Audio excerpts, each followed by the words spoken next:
CBN Audiência Pública.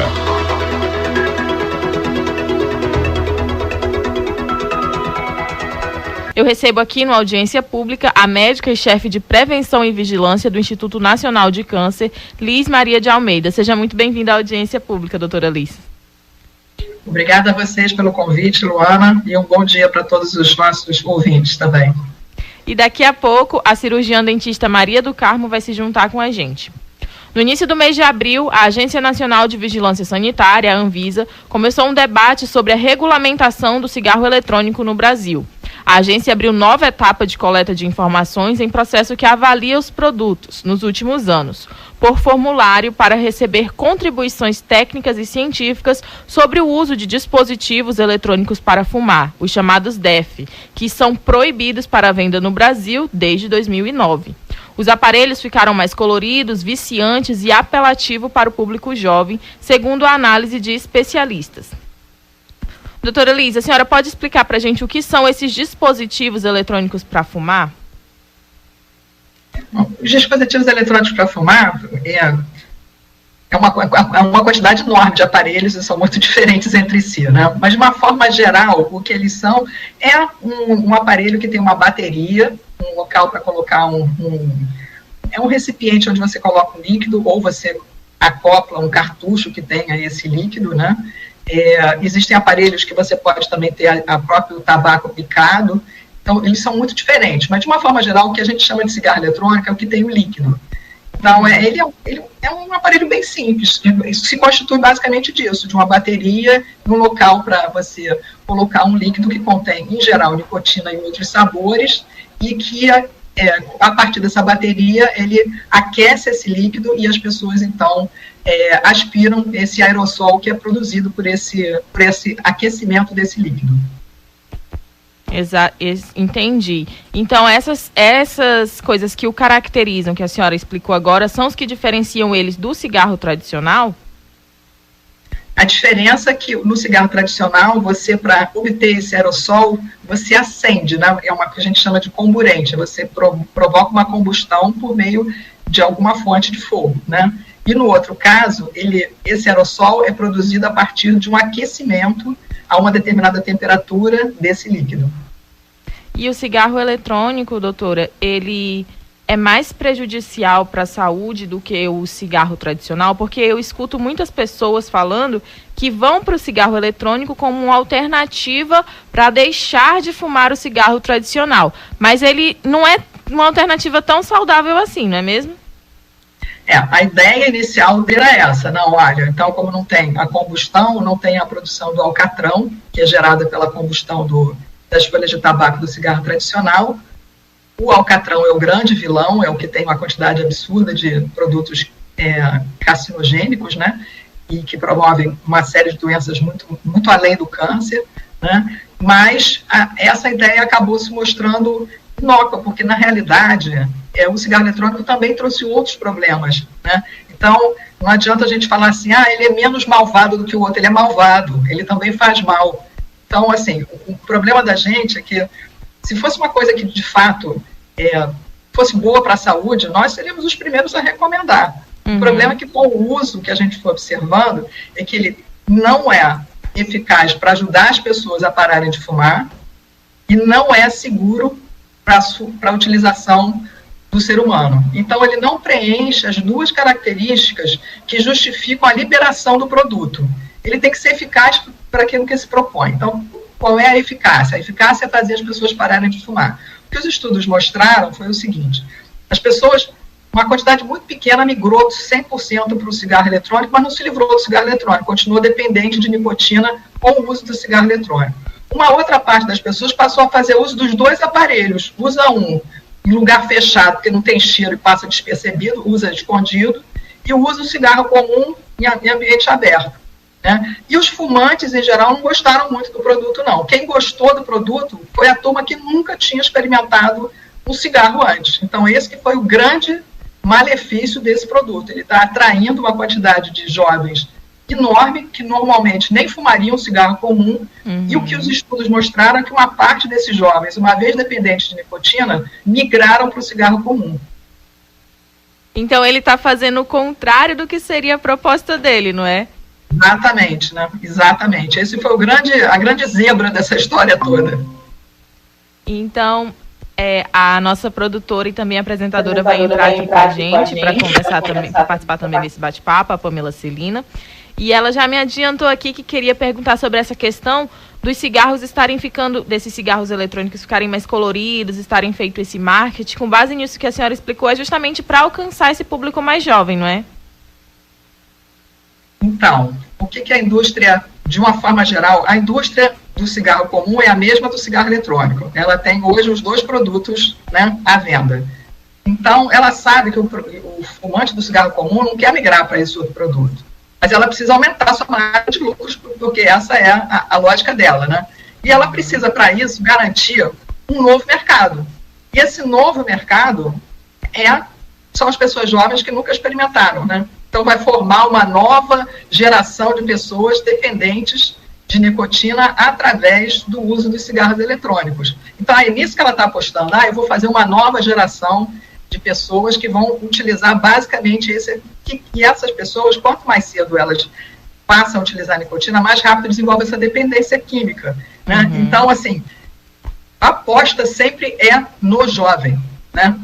E para isso ela direcionou todo o mercado dela para fazer com que esse produto fosse altamente atrativo para o jovem. Então, ele é colorido, tem sabores, né, que são interessantes para o público jovem. Ele não deixa o cheiro, não é? Não deixa cheiro, né? Então, assim, toda a propaganda está sendo voltada para esse público. Entendi, doutora. Esse processo de regulação, a Anvisa está em debate sobre a regulamentação do DEF desde 2019, quando houve a abertura do processo regulatório e a realização de audiências públicas sobre o tema. Uma normativa da agência proíbe a comercialização, a importação e a propaganda de quaisquer dispositivos eletrônicos para fumar desde 2009. O processo de agora, esse debate que a Anvisa está tendo, visa autorizar ou não as normas, tendo em vista que o cenário atual mudou bastante. Nos últimos anos, conforme cita o próprio relatório parcial da Anvisa, houve uma explosão dos usos desses produtos e um forte marketing direcionado a jovens e adolescentes, como a doutora Liz já falou para a gente.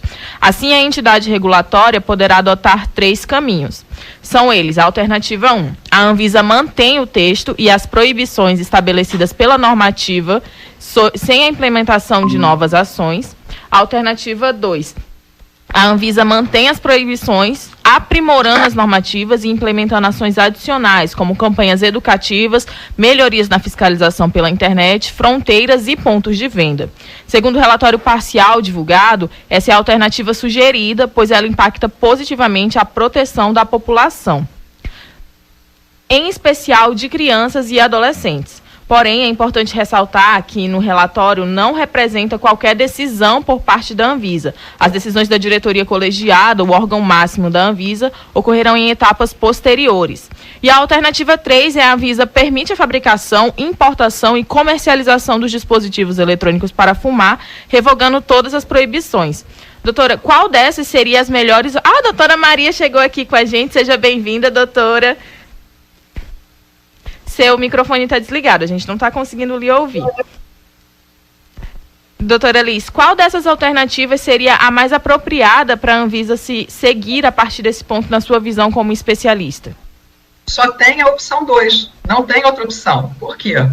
Primeiro porque qualquer produto para ser comercializado no país, a gente viu isso com as vacinas, né? O tempo que levou para uma vacina contra a Covid ser autorizada no país. Por quê? Porque ela tem que ser testada, ela tem que demonstrar que ela é eficaz e ela tem que demonstrar que ela é segura para uso entre as pessoas. Então, esse produto, ele não conseguiu demonstrar isso até hoje, ele não conseguiu demonstrar que ele é seguro para uso humano. Tem vários casos relatados na literatura, inclusive de intoxicação pela substância por criança pequena em casa, tem inclusive tentativa de suicídio com esses líquidos, porque a nicotina é altamente tóxica, né? Então ela não é segura para consumo humano, ela promove uma série de doenças respiratórias, cardiovasculares, né? Então ela não é segura para uso humano, não foi possível demonstrar isso, e ela não é eficaz porque ela se propõe que é fazer com que os fumantes todos parem de fumar. Então se não atende esses 2 requisitos, ela não pode ser liberada. Só que qual é a diferença da 1 para 2, a alternativa 1 para 2?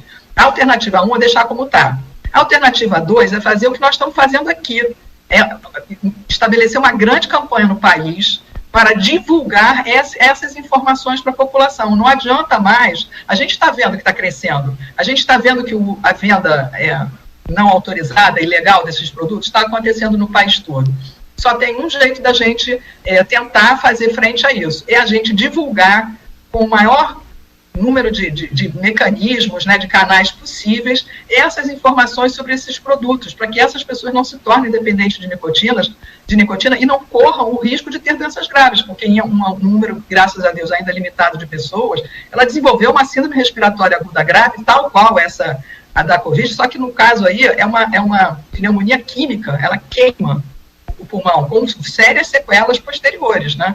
Teve 68 óbitos nos Estados Unidos. Nossa, e 2.700 pessoas que foram internadas com a doença pulmonar. Então, não é uma coisa que a gente esteja dizendo assim, não, a gente está fazendo um alerta e esse alerta precisa ser cada vez mais divulgado. Só que isso precisa ser canalizado numa grande campanha de divulgação. O que vocês estão fazendo é uma atividade assim, super importante, que já é divulgar isso através das rádios, né? Mas acho que a gente precisa realmente que o governo encampe uma campanha maciça em televisão, em todos os órgãos, para que as pessoas efetivamente entrem em contato com esse tipo de conhecimento. Doutora, quando nós entramos nas discussões das pautas que vamos escolher aqui para os programas, quando vamos falar do cigarro eletrônico, principalmente a primeira vez, a doutora Maria já participou com a gente de outra conversa, muitas pessoas ficaram surpresas ao descobrir que o cigarro eletrônico ele não é legalizado no país, não é mesmo, Pamela? Exatamente, mas daqui a pouco eu falo, porque agora a gente vai para o nosso primeiro intervalo. CBN Audiência Pública.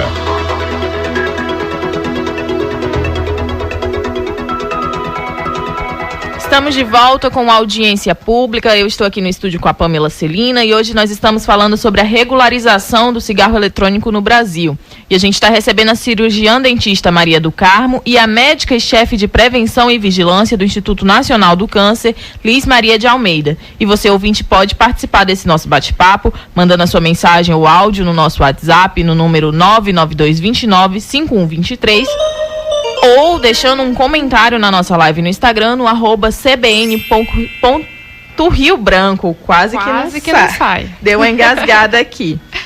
Pouco antes do nosso intervalo, a gente estava falando sobre essa questão de a necessidade de ter campanhas de conscientização a respeito do cigarro eletrônico. Eu estava até conversando com a Pamela que muitas pessoas não fazem ideia que o cigarro eletrônico não é legalizado no país, que ele é proibido, que não pode ter a venda nem o uso, muito menos propaganda sobre o cigarro. E não é isso que a gente vê na prática. A gente vê venda, a gente vê uso nos locais e também vemos propagandas desses cigarros circulando no nosso país, não é mesmo, Pamela? Outra coisa também bem comum de se ver é nas redes sociais, muitos jovens usando como se fosse uma coisa legal, como se fosse uma coisa para se aproximar das pessoas com quem estão andando, com quem, né, eles estão ali interagindo.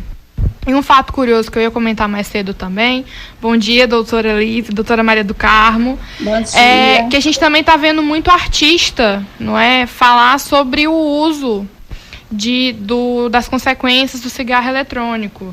Se eu não me engano, recentemente eu vi, acho que a cantora Solange, não foi? Falou sobre as consequências que ela está tendo que lidar devido ao uso do cigarro eletrônico. E aí a pergunta agora, que eu vou fazer para a doutora Maria do Carmo, é com relação à saúde bucal mesmo. O cigarro, ele tem um efeito nos dentes. Normalmente a pessoa que fuma, ela tem um dente mais amarelado, tem um dente mais frágil, a gente sabe que afeta a saúde dentária. E no caso do cigarro eletrônico, o efeito ele é potencializado, é pior do que o uso do cigarro convencional? Bom dia a todos, estão me ouvindo? Sim, perfeitamente. Sim, que bom, bom dia, é um prazer estar participando novamente aqui com vocês. Prazer, doutora Liz, também conhecê-la agora aqui virtualmente. E realmente é tudo isso que a gente está falando e que a gente já vem divulgando, né, há algum tempo. O cigarro eletrônico, ele também tem a nicotina, né? A nicotina está lá no cigarro eletrônico e vários estudos mostram que essa nicotina é similar à nicotina de um cigarro convencional. Então, todos os malefícios da nicotina de um cigarro que causa alterações na mucosa oral, também a gente estende esses malefícios para o cigarro eletrônico. No caso, quais as alterações bucais? Vários estudos já nos mostram que o cigarro eletrônico, ele causa, sim, alterações em mucosa bucal, até porque a nicotina, ela não causa só dependência química. A nicotina, ela causa alteração nas células e nos tecidos, e tem realmente uma biodistribuição, porque no nosso organismo nós temos receptores para essa nicotina. Então, nós temos alterações cardiovasculares, respiratórias, e não ia ser diferente com a cavidade oral, principalmente porque é aquela porta de entrada. Então, temos sim alteração em mucosa oral, as células e os tecidos, eles sofrem alteração, ali naquela região tem possibilidade de apoptose, de necrose, e em relação a doenças periodontais também, que são as doenças da gengiva, a nicotina ela pode diminuir o suprimento sanguíneo nas regiões, naquela área, né? As alterações de coloração de esmalte também podem acontecer, sem falar, né, não deixando de falar também do câncer de boca, né? Também muitas pessoas acreditam que ele não exista, muitos pacientes se assustam, né? Acabei de atender uma paciente aqui no Centro de Especialidades Odontológicas da Sensa, encaminhada de um profissional da UBS, onde ela apresenta uma lesão branca na boca, uma paciente fumante, né? Então, e que a gente tenta logo nesse primeiro momento fazer uma abordagem ali breve, de tentar incluir essa paciente em algum grupo de cessação de tabagismo. Então, alterações bucais, elas acontecem bastante. É uma paciente fumante há 20 anos. Então, agora, o que a gente tem que fazer? Pedir para ela trocar o cigarro convencional pelo cigarro eletrônico? Não. A gente tem que fazer a cessação de tabagismo usando outras estratégias. E, no caso, a inclusão dessa paciente e no nosso programa de cessação de tabagismo, que nós temos nas nossas unidades. A gente percebe que o cigarro eletrônico, ele se apresenta como um cavalo de Troia, não é? Ele vem numa embalagem colorida, ele vem com uma suposta proposta, entre bastante aspas, de que vai diminuir o vício no cigarro tradicional, mas ele vem e traz consequências avassaladoras na vida de quem, infelizmente, acaba por experimentar e acaba por se viciar. Ele, inclusive, pode ser até mais viciante, não é, doutora Liz? A gente brinca que a gente fez até um artigo que a gente publicou no Globo, que era nicotina de roupa nova. É mais uma isso, né? Trocando a roupa. Essa é colorida, troca de cor, né? No começo tinha uso até que você podia trocar, né?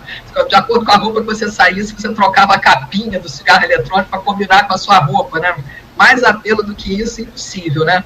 Agora, eu acho que, assim, uma das coisas que acho que é importante, mas o Carlos estava falando sobre isso, né? Nós somos a favor de acabar com o cigarro, seja ele eletrônico ou analógico.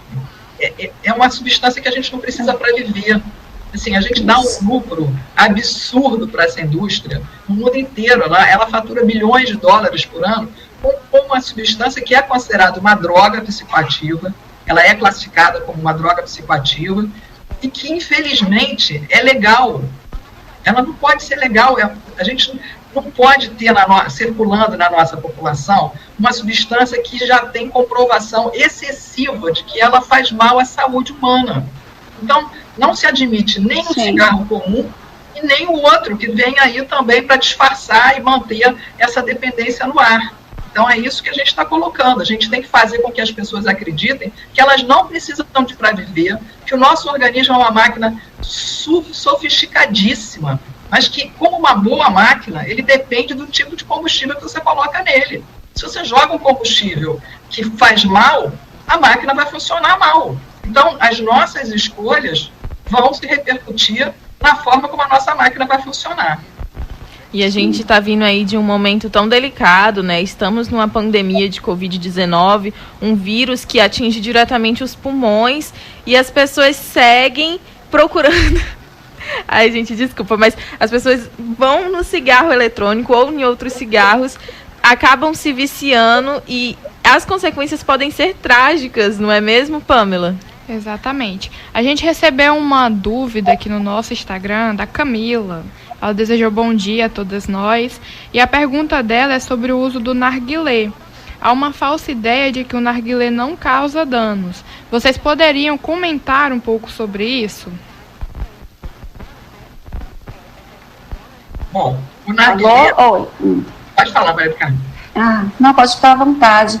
É só colocando que no caso do narguilé existe realmente, né, aquela coisa muito bonita, que os jovens se juntam, né, ficam ali compartilhando e acham que por ter o líquido, né, a água e aquilo ser vaporizado, acham que o líquido ele vai eliminar a nicotina, a água vai purificar aquela nicotina, né, muito engano.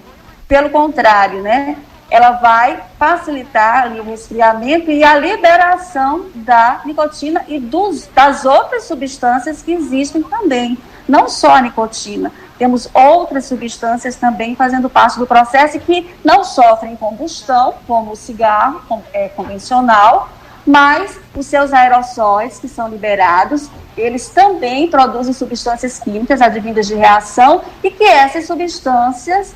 Vários estudos já comprovam que ela provoca, sim, são sim carcinogênicos e que causam alterações, sim, em todos os tecidos do nosso corpo.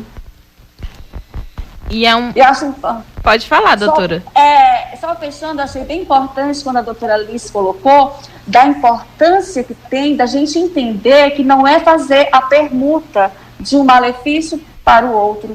Pelo Programa Nacional de Combate ao Câncer do INCA, a gente precisa zerar, né? O objetivo dos programas, dos grupos que nós montamos, é zerar realmente. O paciente ele tem que parar de fumar, né? Então é bem importante a gente ressaltar isso, que não é diminuir, não é fazer permuta, é a gente realmente conseguir que o nosso paciente ele zere. Muito obrigada, doutora. Nós vamos agora para o repórter CBN. CBN Audiência Pública.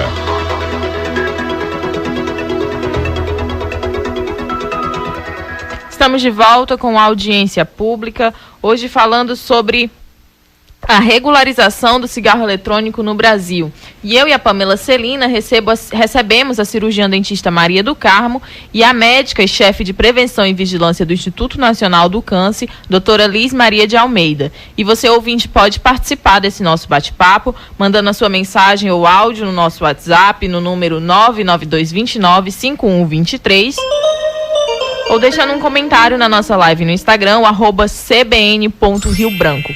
Agora nós vamos entender um pouquinho da história de como surgiram os cigarros eletrônicos e também o narguilé, não é mesmo, doutora Alice? A senhora vai contar um pouco pra gente? Então, é super interessante, porque quando o cigarro começou a ser utilizado, né, quando as folhas picadas foram enroladas naquele papelzinho e tal, não tinha filtro, não tinha nada, a temperatura com que chega essa combustão é muito elevada, inclusive queima a boca, inclusive, né? No começo, quando não tinha filtro, não tinha nada, é uma temperatura muito alta. Então, quem inventou o narguilé foi um médico indiano, que ele pensava assim, se eu passar isso por um filtro, já dá uma resfriada, e também pode ser que impeça que aquelas folhinhas que ficavam presas na boca da pessoa, quando não tinha filtro, né, não fiquem na boca. Então, a ideia, e também tinha essa ideia. Que foi um médico, então? Foi um médico indiano. Né, e pouco tempo depois, os estudos mostraram que, de fato, você diminui um pouquinho a temperatura. Ponto, acabou aí o benefício. O resto é tudo igual. Só que tem um problema. Os narguilés, eles dependem do tamanho deles. Se você estiver utilizando um narguilé que é muito grande, que tem, inclusive, vários bares lá no Egito, por exemplo, né, a quantidade de fumaça que ele gera dentro do ambiente pode equivaler até a 100 cigarros. Entendeu? Você fica dentro de uma câmara de gás. Então, depende do tamanho daquilo dali. E como aquilo dali, você estava na Índia, e a Índia é o país das especiarias, gente, né? Então, assim, eles acrescentaram as especiarias também junto com essa massa, que é uma massa de folhas de tabaco, né? Que leva mel também, enfim, é uma pedra que você queima, tem toda uma ciência para fazer essa pedra, para fazer ela queimar, ela tem tabaco como o próprio cigarro, né? Então você colocou as especiarias e deu a sensação de que aquilo dali era gostinho de fruta, ou de alguma especiaria que era bom, que era agradável, mas nada, isso aí está sendo copiado no cigarro eletrônico. Nós estamos vendo de novo esse filme de acrescentar. O que o pessoal fez no cigarro eletrônico? Pegou os aditivos da indústria alimentícia, Porque a nicotina líquida, gente, não tem gosto de absolutamente nada. Aquilo, para ficar atrativo, você tinha que colocar alguma coisa ali. Então, eles começaram a usar os aditivos que eram usados na indústria alimentícia no cigarro eletrônico. Qual é o problema? Os aditivos da indústria alimentícia são para serem ingeridos, não são para serem aspirados. Não é a mesma coisa. Se você troca o sistema pelo qual ele está fazendo essa porta de entrada, ele faz mal, ele não faz bem, ele faz mal, ele não foi feito para isso. Então, esse é um dos problemas. O cigarro eletrônico, ele foi inventado por um chinês na Índia, né, que era fumante, fumava uma carteira de cigarro por dia, e tinha acabado de perder o pai dele por câncer de pulmão. Ele estava super preocupado. E aí ele foi dormir e ele teve um sonho que tinha uma onda, ele estava se afogando numa onda gigante, e aí, no meio do pesadelo, a onda virou uma nuvem de vapor, e ele se salvou. Então ele acordou, escolheu aquela ideia dali e resolveu, bom, eu vou fazer um negócio que vaporize. E ele estava realmente convencido de que aquilo dali ia salvar as pessoas. Ele estava muito convencido disso, né? Ele construiu os primeiros... Ele se juntou com um médico, ele é farmacêutico, ele se juntou com um médico e eles inventaram um cigarro, igualzinho um cigarro comum, eletrônico, um cachimbo e um charuto. Né? E jogaram na praça. E na China... 1 em cada 2 homens fumam. As mulheres não fumam, mas os homens fumam muito. Né? E a China é a maior produtora de tabaco do mundo. Então, o que aconteceu? Nós estamos num país de eletroeletrônico. Todo mundo começou a fabricar cigarro eletrônico. Então, embora ele tenha patenteado o produto, apareceram centenas de startups, um monte de fábricas de fundo de quintal fazendo dispositivo. Foi uma loucura. E aquilo dali ficou rodando. E aí, logo no começo, as autoridades chinesas, que deixaram esse produto ser espalhado, mesmo sem nenhuma regulamentação, o que aconteceu? Começou a aumentar o número de casos de infarto. E ela começou a fazer um alerta para a população: olha, vocês estão usando esse produto, mas esse negócio daqui não é inócuo, não. Está tendo um aumento de doenças cardiovasculares aqui nos nossos registros. Tomem cuidado. Mas não proibiu aquilo dali. Aquilo ali ficou só na região da Ásia ali, mas quando é que ele chega na Europa? Quando o Johnny Depp faz um filme chamado O Turista, e aí nesse filme ele aparece num vagão de trem, fumando um cigarro eletrônico, e aí a pessoa que está na frente dele fica incomodada, e ele fala assim: olha aqui, ó, tá vendo isso aqui, ó, bota na mão dele, ó, não queima, tá vendo? Isso aqui não é cigarro comum, isso aqui é cigarro eletrônico. Bom, foi o que faltou. Bastava isso, e aí toda a comunidade dos atores passaram a achar que aquilo era cool, que aquilo era o máximo, que aquilo era a salvação da lavoura, e se difundiu entre os atores, né? E pessoas que são, né, que fazem formadores de opinião, né? E aí isso fez com que isso daí se alastrasse muito rápido, né? Só que com o tempo é que começaram a aparecer os estudos mostrando que aquilo dali não era exatamente o que as pessoas imaginavam. Então, hoje sim, hoje a gente já tem bastante evidência sobre esses produtos. Obrigada, doutora. E uma história sobre o surgimento que leva a gente a se questionar, né? Às vezes as pessoas vão bem intencionadas criar algo, mas o resultado não é aquele esperado, que tem consequências aí para vários anos e várias gerações. Pamela, você recebeu uma mensagem aí, não foi, no celular da CBN? Foi sim, a pergunta é do Marcos.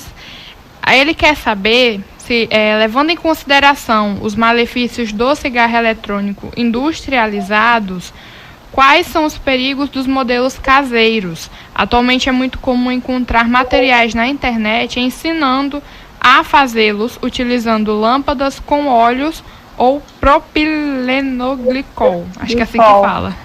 A gente não encontra um vídeo na internet ensinando a curar o câncer, né? Mas como obter tem, né? Como obter tem, realmente.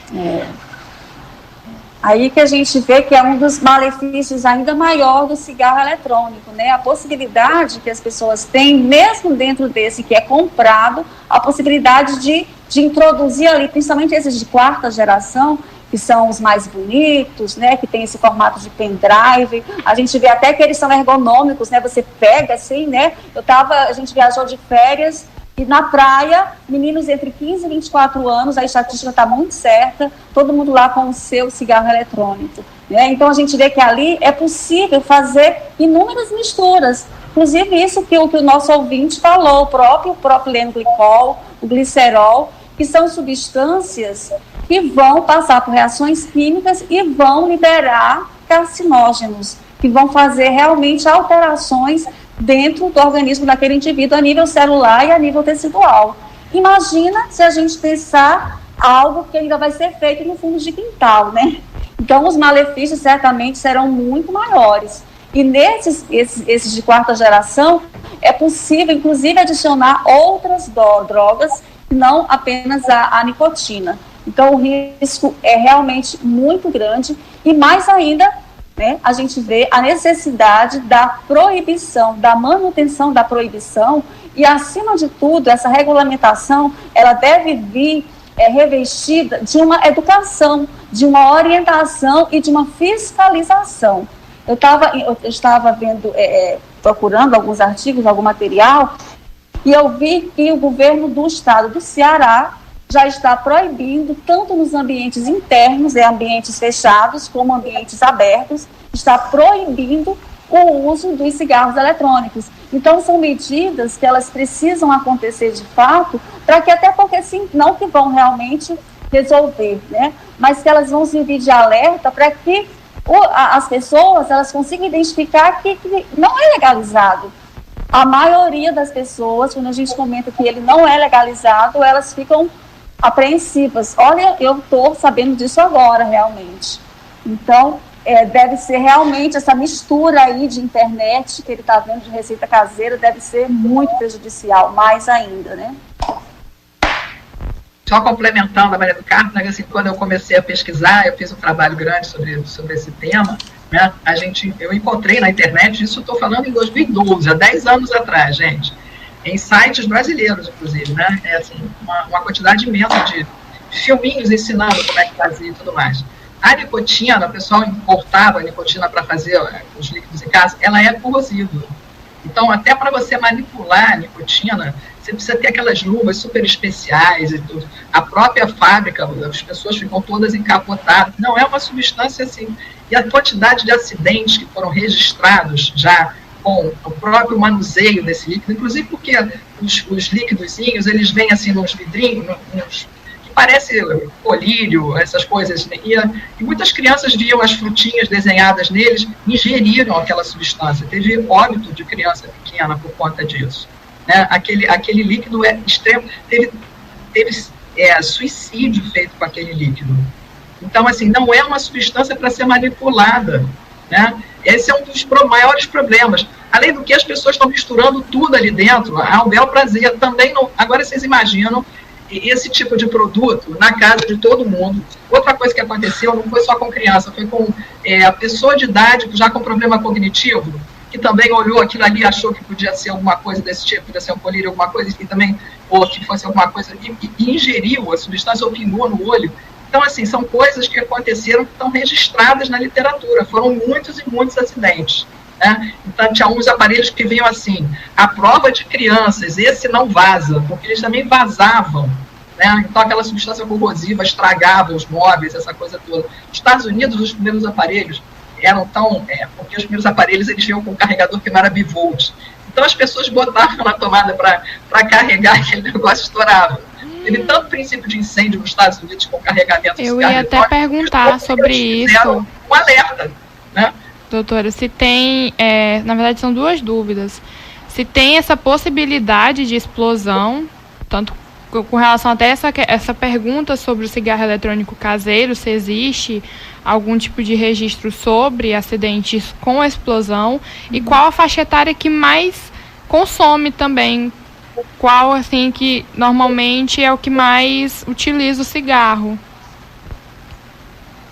Sem sombra de dúvida, é o jovem. A maior parte das pessoas, inclusive aqui no Brasil também, né? A maior parte das pessoas que estão utilizando aqui está aí nessa faixa aí entre, né, 15 e 24 anos, 18 e 24 anos, e a turma que está usando mais. E estão sendo vendidos nos bares, né? Outro dia eu tentei fotografar um desses vendedores ambulantes, mas ele correu tanto que eu não consegui fazer a foto, né? São as caixinhas que vêm com umas luzinhas piscando, assim, para chamar a atenção, e vem junto com Mentex, outras coisas, né, balas, sei lá o quê. A pessoa chega junto, vê aquela coisa colorida, e esse cigarro eletrônico sendo vendido clandestinamente, né? Então é uma loucura. Então é bom para o pessoal, e principalmente os pais ficarem alertas. Os pais, narguile faz mal à saúde, cigarro eletrônico faz mal à saúde. Por favor, não deixem seus filhos fazerem uso dessas substâncias. Eu vou perguntar uma coisa para vocês, a respeito da fiscalização, porque se trata de um produto que é ilegal no nosso país, ele não é regulamentado, não pode ser feito a venda nem o uso. No entanto, a gente vê muitas pessoas utilizando eles em locais considerados de classe média, de classe alta.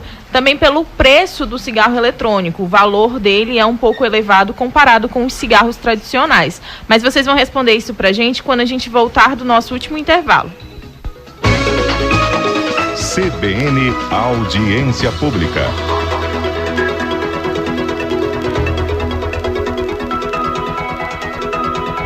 Estamos de volta em reta final com o CBN Audiência Pública. Estou aqui com a Pamela Celina e hoje nós estamos falando sobre a regularização do cigarro eletrônico no Brasil.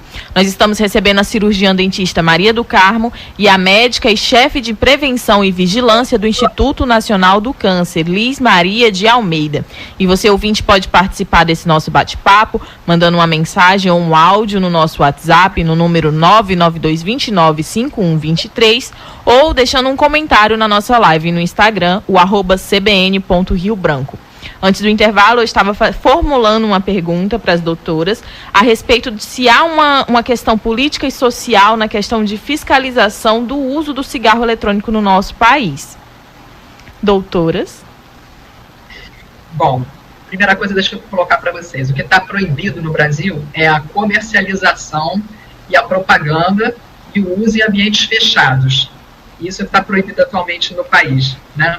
Mas, mesmo que a gente tenha milhares de fiscais hoje trabalhando na Anvisa, é impossível fiscalizar tudo em todos os lugares. Então, acho que uma coisa que realmente a gente precisa tomar consciência é que essa fiscalização tem que partir da própria população. Nós é que temos que tomar consciência disso, orientar as pessoas sobre esse assunto e, assim, denunciar a venda ilegal. A venda ilegal tem que denunciar, sim. Então, acho que a gente pode ajudar, porque a Anvisa nunca vai ter gente suficiente para fiscalizar tudo em todos os lugares, né? Tanto é que é proibido vender cigarro comum no varejo, né? Um cigarrozinho só, abrir o maço e vender. No entanto, as pessoas vendem. É impossível proibir em todos os locais, porque tem muito ponto de venda, né?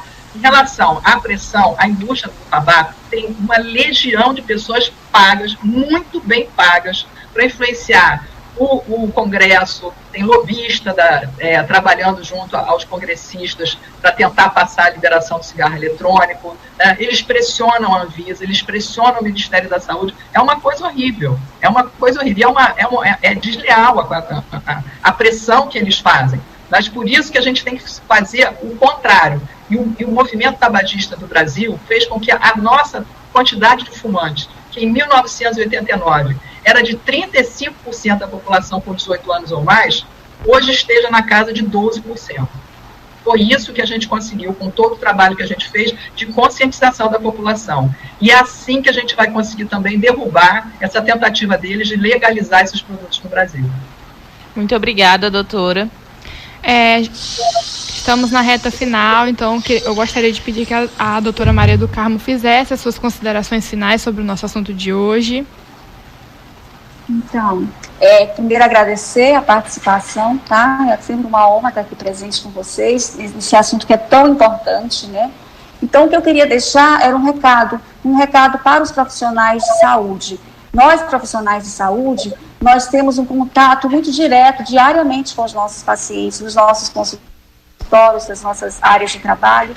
Então, entender que não é nenhuma falta de elegância a gente fazer uma abordagem do nosso paciente e perguntar se ele é um paciente fumante, e não só para anotar no prontuário, perguntar se é um paciente fumante e orientar esse paciente, e não demanda tempo, né? É um momento breve. Inclusive, o Instituto Nacional do Câncer, ele tem todo um protocolo de abordagem breve do paciente. Então, no momento de uma consulta rotineira, não necessariamente com o paciente se queixando do tabagismo, mas uma consulta costumeira, você pode, ali em 3 minutos, fazer uma abordagem breve do paciente, questionar em relação ao fumo, se ele tem o desejo de parar de fumar, e encaminhá-lo para o tratamento que existe nas nossas unidades de saúde. Hoje, providenciados pela nossa coordenadora municipal, né, do tabagismo, e também a nossa coordenadora estadual do programa de tabagismo. Muito obrigada, doutora. Doutora Lígia, a senhora pode fazer suas considerações finais também? Bom, primeiro eu quero agradecer o convite, né, mais uma vez relevar a importância da discussão desse tema trazido aqui por vocês hoje e avisar o pessoal para não se deixar enganar por essas coisinhas bonitinhas, coloridas, etc e tal. Pensem bem, olha, é um investimento que vocês têm que fazer para o futuro, o que vocês hoje estão comendo e, né, bebendo, né? Então é isso. Invistam num bom combustível para a máquina de vocês e vocês terão no futuro mais anos de vida e com qualidade. Então essa que é a mensagem. Muito obrigada, doutora. Obrigada a todos os nossos ouvintes que acompanharam esse bate-papo. Lembrando que ele vai ficar disponível no nosso site, o cbnamazônia.com. Apresentação: Luana Dourado. CBN Audiência Pública.